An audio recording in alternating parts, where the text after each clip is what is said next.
It's been out there for too long. They have stood in the way of doing it, and they have not come up with another idea. I have said repeatedly, and I don't want to focus too much on this issue, if somebody has a better idea to fix the funding disparity in education in this state, I'll sponsor it. I'll support it. Nobody has come up with a better idea. Dawn's right. We have a very good Illinois Constitution. And if there were a constitutional convention, and not a change was made, I don't think a dollar would have been wasted. I have faith in the people of Illinois to send people every bit as qualified as Dawn Clark-Netsch as they did 30 years ago, Mary Lee Leahy, and other folks that were down there to take a look at this. I look at it as a 30-year checkup. And listen, there's nothing wrong with going to a doctor and having him tell you that there's nothing wrong. But I have a hunch that this patient's not going to come out with a clean bill of health. There are things that need to be looked at and things that need to be addressed. I filed a non-binding resolution. The question on the Constitutional Convention is going to be on the ballot. I simply filed a resolution that at the end of the day simply said, we urge you to support it, but we urge you to understand that it's going to be on the ballot. Understand what this is. This is democracy at its most fundamental. You are talking about the people of Illinois sending delegates to Springfield to review the Constitution, to propose any changes. Those changes then go back to the people of Illinois for ratification. This is not some hijacking of the process. It's a liberating of the process. When I put this resolution through committee, the people that came out in opposition to this resolution were everywhere from the AFL-CIO to the NRA to the City of Chicago to the IFT.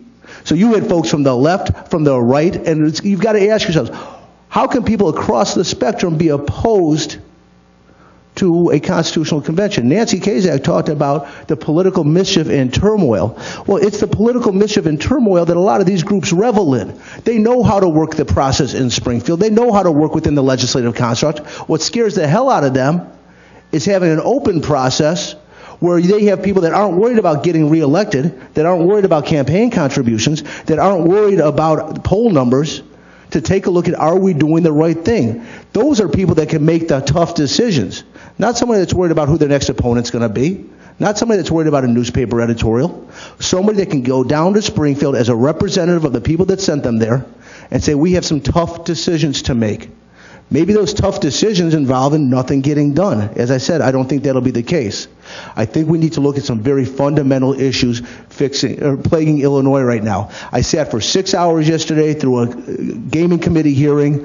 The fact that we may wind up with a casino in Chicago is the only means of making ends meet, there's something wrong with that. And if you thought that people were ambivalent about a constitutional convention before this session started, I think they're going to feel a lot better about one now. When you look at what's happened over the last 9 months, it's an embarrassment. You're sitting in Chicago right now. I've got taxpayers right now that are looking at gridlock in state government. They're looking at close to $900 million in proposed tax increases at the county level, $300 million in proposed tax increases at the city level.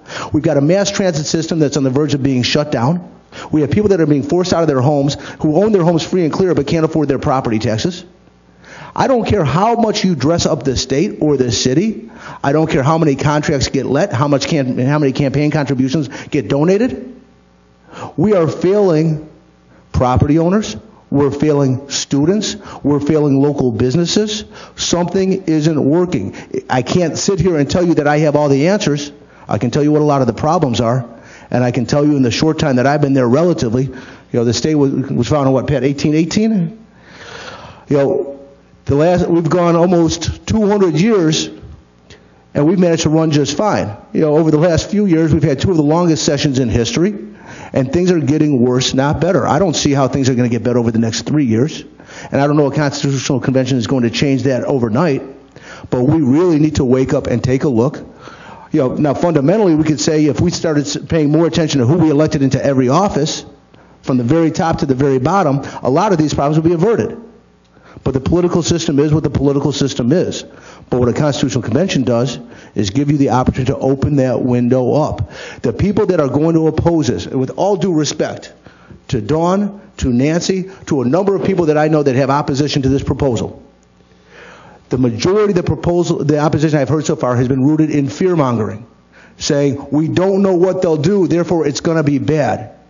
How about we don't know what they're going to do, and they may just get it right and do what the legislature has not been able to do. You are going to see a lot of money spent on this issue. And my guess is the majority of that money, overwhelmingly, is going to be spent by those opposed to it. They like the way things work now because things work for them. Things are not supposed to work just for them. Things are supposed to work for everybody. And that's why we need to take a look at this. When I filed this resolution, it was not to build a groundswell of support for a constitutional convention. It was to build a groundswell of awareness for a constitutional convention. I want people to understand when they walk into the polling place next year what it is they're voting on, the ramifications of having or not having a constitutional convention, and what that means to them, their families, their communities, and the state. Thank you. Thank you, Representative Fritchie. Blade, do you have anything to add before I take rebuttals? Yeah. You know, here's the good news and here's the bad news. I agree with everybody up here. All right, let's go. Very, very briefly. Who's the real politician here? Exactly. There you go. There you go. Again, I wasn't around in 1970. Do I think we have a very, very good document as it exists today? Yeah, I do. Do I think it's one of the best in the country? Yeah, I do. Do I think there's anything wrong with going to CONCON next year? And like Representative Fritchie says, let's take a look at what we've got. Let's make some tweaks. Let's make some suggestions. And maybe nothing happens at all. Maybe people go to Springfield for 6 months and come back with not a change. I don't think that's a bad thing for the people of Illinois. Of course. I was going to you next, Professor. Oh, but there are a lot of things. By the way, I focused only on the local government thing, as you noticed, which is what I thought we were supposed to do. But there are a lot of other big issues out there. There are two things that involve what you might call sort of the politics and the emotion of this issue that I would just like to focus on. And I'm not sure I know, in fact, I'm sure I don't know the answer to all of this. One is some of us who are concerned about it, and I tend to lean against a constitutional convention, although I'm trying to keep an open mind at least for a while. But those of us who take that position recognize that there are some issues that are going to be dominant issues, whether you like it or not, and whether we like it or not, and they are not necessarily the ones that ought to be the dominant issues about because, you know, a constitution basically is setting up the structure of government, you know, how we are going to go about conducting our government.